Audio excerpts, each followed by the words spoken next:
अस्सलामुअलैकुम dear viewers. आज की वीडियो में हम एक लिटरेरी डिवाइस एलिट्रेशन को डिस्कस करने वाले हैं।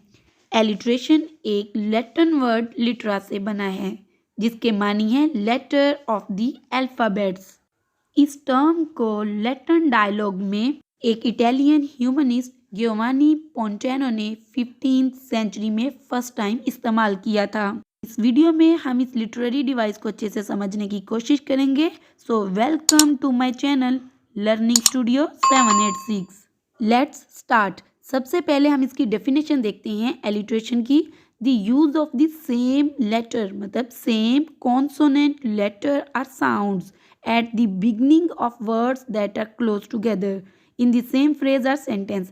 किसी भी जुमले या फ्रेज में जो लफ्ज़ इस्तेमाल होते हैं तो उन लफ्ज़ों की शुरुआत में या फिर दरमियान में जब कॉन्सोनेंट लेटर यानी एक ही कॉन्सोनेंट लेटर बार बार यूज़ होता है और वो एक साउंड पैदा करता है यानी एक रिदम पैदा करता है तो उसे एलिट्रेशन कहते हैं। यहाँ पे एक एग्जाम्पल दी गई है, sing a song of sixpence यानी सिक्स पेंस का एक गाना गाना। सिंग का लफ्ज एस, सॉन्ग भी एस और सिक्स पेंस में भी एस ही यूज हुआ। एलिट्रेशन को अच्छे से समझने के लिए नेक्स्ट एग्जाम्पल देखते हैं। तो देखिए, he gives his harness bells a shake. यहाँ पे ये लाइन एक बहुत ही beautiful poem Stopping by Woods on a Snowy Evening से ली गई है जिसे रॉबर्ट फ्रॉस्ट ने लिखा है। यहाँ पे ही से मुराद घोड़ा है तो घोड़ा यहाँ पे अपनी साज की घंटियों को हिलाता है। तो जहाँ पे जो एलिट्रेशन यूज हुई वो एच के साथ है यानी ही, हीज एंड हॉर्नेस। अब एलिट्रेशन को थोड़ा डिटेल से जानने की कोशिश करते हैं। वाई इज इट यूज के एलिट्रेशन इस्तेमाल क्यों होती है तो इसकी 4 रीजंस बताई गई हैं। पहली है टू क्रिएट म्यूजिकल इफेक्ट पैदा करने के लिए, to visualise what is written यानी जो भी लिखा गया है चाहे राइटर या पोइट ने लिखा है उसे पढ़ने वाला अच्छे से समझ सके और अपनी इमेजिनेटिव आइज के जरिए देख भी सके। To emphasise on a particular action यानी बार बार जब एक ही वर्ड को रिपीट किया जाता है तो मतलब उस मेन एक्शन पर जोर दिया जाना मकसद है। नेक्स्ट है to create required mood and specific association. Alliteration एक मखसूस मूड को या फिर इन्वायरमेंट को भी क्रिएट करने के लिए इस्तेमाल हो सकती है।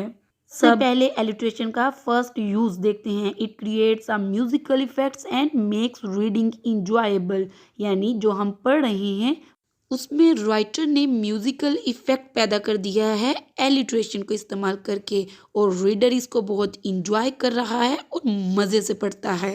तो म्यूजिकल इफेक्ट से रेलेवेंट एक एग्जांपल देखते हैं।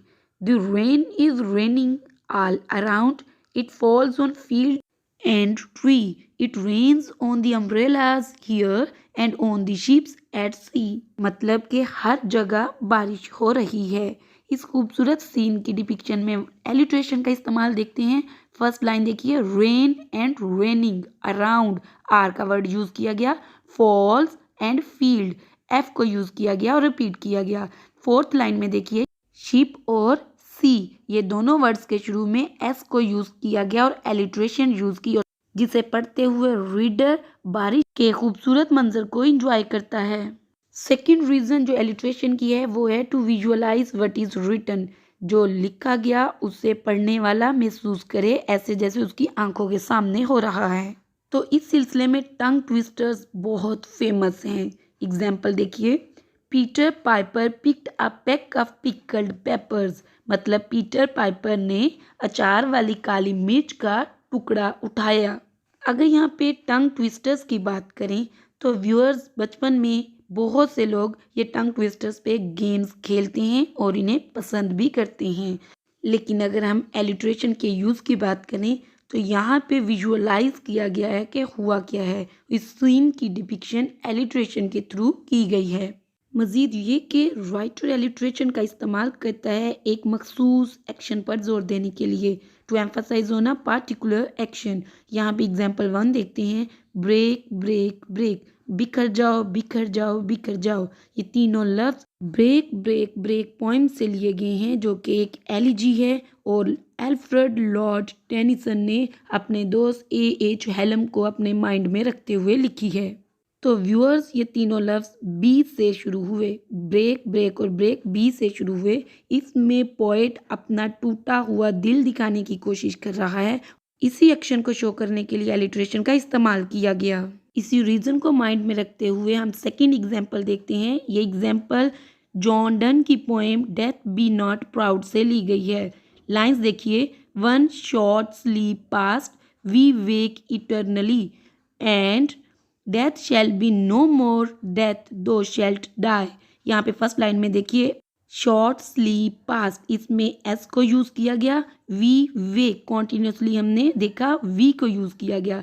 सेकेंड लाइन में डी का इस्तेमाल किया गया and death death and die. इस लाइन में जॉन डन का मौत को चैलेंज करना दिखाया गया है। एलिट्रेशन के इस्तेमाल की फोर्थ रीज़न देखते हैं, to create required mood and specific association, यानी इसमें राइटर शो करता है एक मखसूस किस्म का रवैया और एसोसिएशन इंसान की वाबस्तगी और फीलिंग्स का इजहार होता है। एग्जाम्पल देखते हैं, and in my socks and sleeves I stored my scribbled notes in secret code.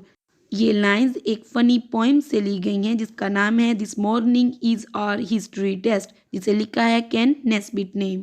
इस पोइम में जो मूड दिखाया जा रहा है और जो स्पेसिफिक एसोसिएशन कायम की जा रही है वो ये है कि पोएट अपने मौज़ों और आस्तीनों के अंदर उसने खुफिया नोट्स चोरी छुपे लिख कर भर लिए हैं क्योंकि वो इसे चीटिंग के लिए इस्तेमाल करना चाहता है। फर्स्ट लाइन में देखिए सॉक्स एंड स्लीव्स और स्टोर्ड, ये तीन लफ्ज़ यूज़ हुए और तीनों एस से स्टार्ट होते हैं। सेकेंड लाइन में भी एस का ही इस्तेमाल किया गया। स्क्रिबल्ड एंड सीक्रेट्स, ये दो लफ्ज़ यूज़ किए गए और दोनों का ही स्टार्ट एस से शुरू होता है। व्यूअर्स, मैं उम्मीद करती हूँ कि आप एलिट्रेशन को अच्छे से समझ गए होंगे और यहीं पे इस वीडियो का इख्तिताम होता है।